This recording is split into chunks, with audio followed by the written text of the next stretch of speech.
Welcome back to another video. Thank you for taking the time out of your busy days to check me out. So this is a specific video on a very specific form of shooting. Birds in flight, nothing exotic, but they were songbirds, very, very fast and erratic in their flight patterns, generally speaking.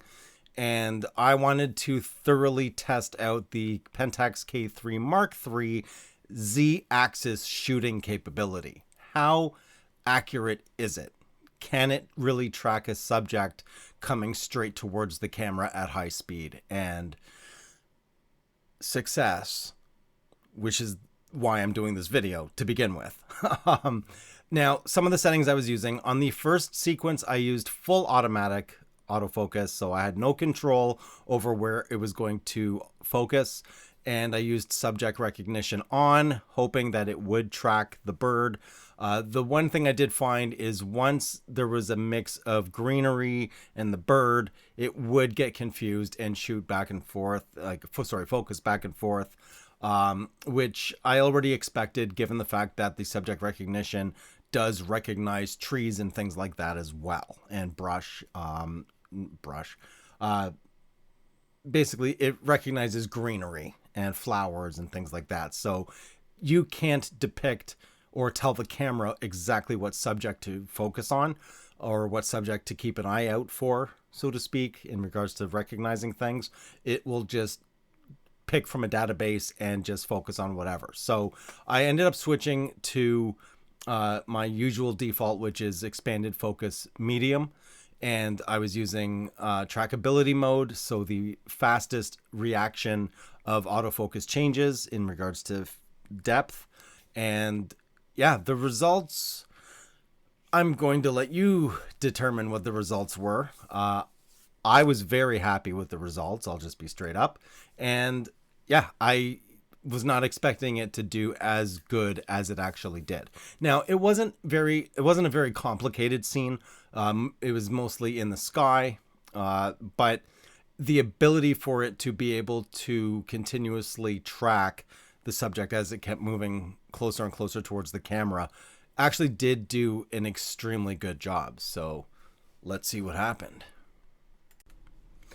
So in the camera's default settings, things don't look too bad. It is tracking to a fair degree of accuracy.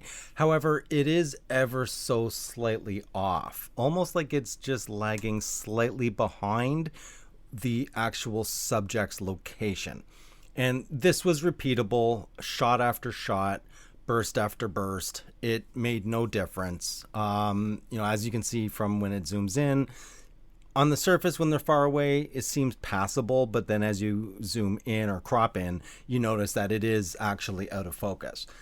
And again, this was repeatable across the board, no matter what I did. Just the full auto was just ever so slightly off. It did track the location, but by the time it actually captured, it just seemed there was a slight delay from the guesstimation of where the autofocus should be targeted and actual capture to where the subject was in real time. And then there was a huge issue when there was a lot of brush and something in the background. The camera really couldn't track the main subject anymore. Stability mode for me went about as expected. Due to the fact that it waits a longer period of time for a larger difference of autofocus depth changes before it redrives the lens. I wasn't expecting this to catch a whole lot. However, due to the fast flight on the Z-axis of the red-winged blackbirds, stability mode consistently lagged behind all the time.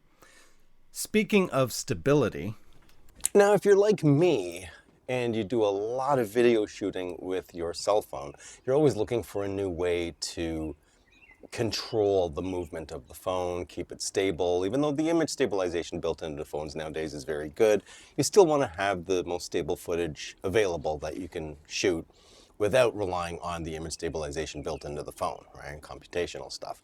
Even though it does a very good job, you shouldn't just rely on that, period. And there's gimbals and stuff, but sometimes you don't want to have to take something like a gimbal to mount the phone to, and you're just not in that mood. So JJC, yes, JJC, that does a lot of photography accessories, has come up with another brand called Kiwi, and they have the solution. Now, this is something LG Electronics tried doing a while ago with a modular system for the LG G5 smartphone, where you could get a camera attachment that had a shutter button and all that. It didn't really take off, probably because it only fit the LG, right? It's a cool phone. I have one. It is a cool phone. It was an interesting idea ahead of its time. Anyway, Kiwi has come up with the perfect solution. That's it. Phone mounts right in here. Got a shutter button. It's nicely padded in the back here. Doesn't scratch anything. You've got a cold shoe mount, so you can have a light on here if you want. Microphone, you know, it's perfect. And you've got a little hand strap there. And it has a 1/4 inch threading at the bottom, so you can mount this to a tripod and all that stuff. The shutter also comes off, so you have a remote shutter. If you want to do time lapses and stuff like that, you can have this mounted, and it has a very, very nice rubber grip right here as well, and it is shaped like a DSLR grip. It's perfect. So for keeping things stable, right? Even shooting like one-handed, it's still a lot more stable than holding onto the edges of the phone. Pairing is super simple. You just open up your Bluetooth settings in your phone, add a new device, take the shutter release, press and hold until the green light comes on. There it is. And then just select it from your menu, and that's it. It's paired. Turn it off, just press and hold,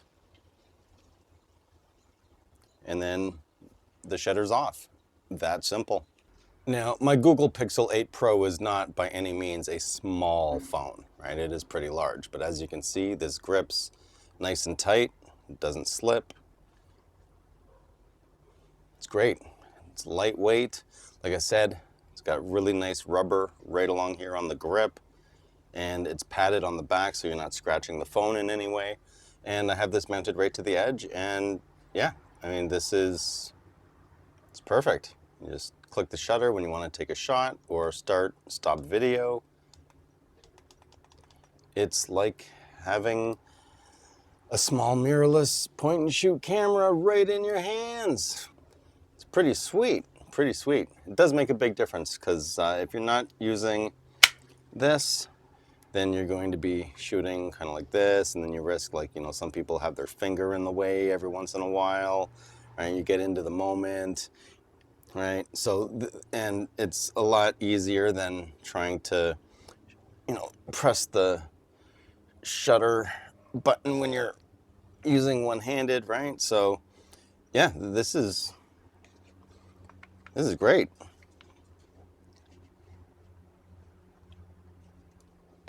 Boom, ready to shoot, ready to go, right? It's beautiful. Okay, so you may be wondering, what is the lag time on this? Because a lot of Bluetooth remotes, there's a slight delay when you go to shoot. So, see my finger up here? And boom, boom, boom. Let's go to video and start recording. Pretty immediate, no lag. This is awesome. So if you're a phonographer and you're interested in checking out the new Kiwi Photos phone adapter camera system, then I will leave a link in the description below. And now back to the regular video. Now that we're back, so in my mind, stability mode is sort of a hybrid between AF-S and AF-C. It's not going to be the most reliable when you're looking to shoot fast-moving subjects that are continuously moving, but it is a good stop in between slower, steady moving subjects in AFC and completely static subjects in AFS without you having to toggle back and forth between the two modes.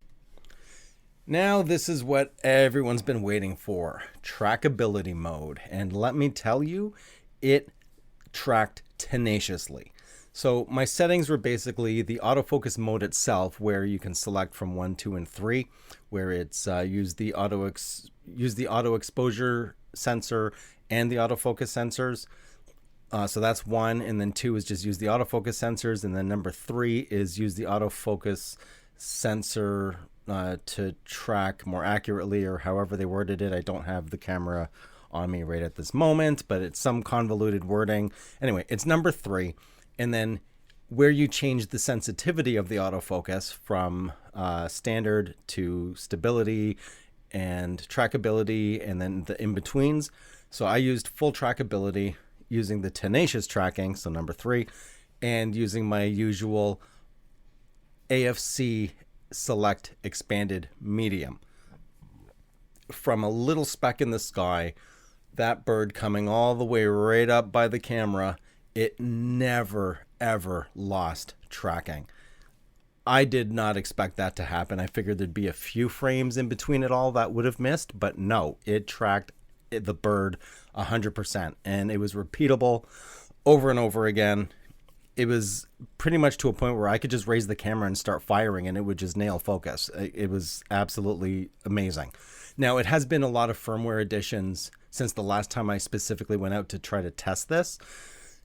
And to me, it seems like this is vastly improved from the last time that I recall. So that whole thing that we think is nothing in regards to PENTAX saying, oh, some extra stability improvements or whatever, however they word it, there's got to be something to that, because this was on a whole other level that I was not expecting.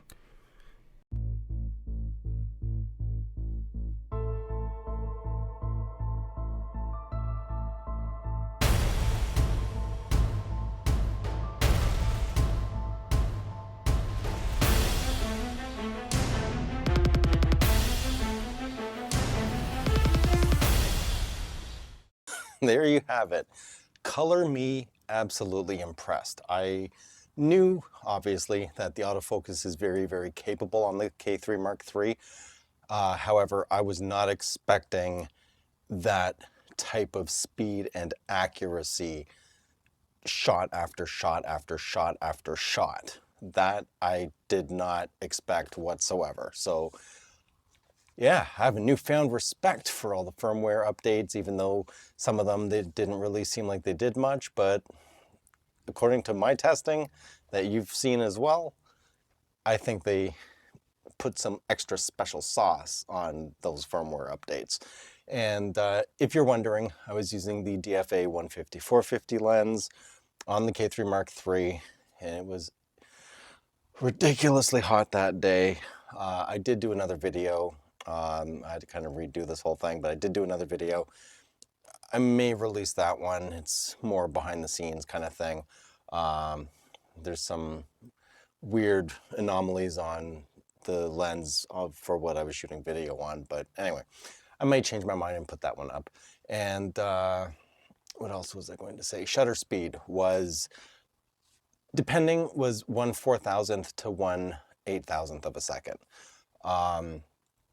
Yeah, for the shots, the second series and third burst series, those were all done at 1/8000th of a second shutter speed.